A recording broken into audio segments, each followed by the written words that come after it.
Today, sinigang na tuna sa puso ng saging ang ating recipe. Magpapakulo lang tayo ng tubig, depende sa inyo kung gaano karaming isda ang inyong lulutuin.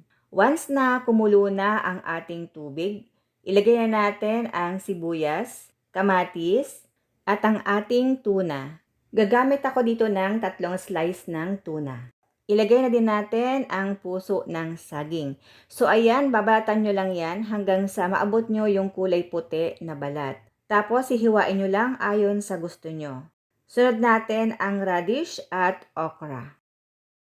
Kapag half cook na yung ating mga gulay, maglagay tayo ng asin at tamarind powder. Pwede kayo gumamit ng sariwang sampalok. Ilagay na din natin ang pechay at siling green. Kaunting pakulo at pwede na i-serve. Thank you for watching, guys! Today, sinigang na tuna sa puso ng saging ang ating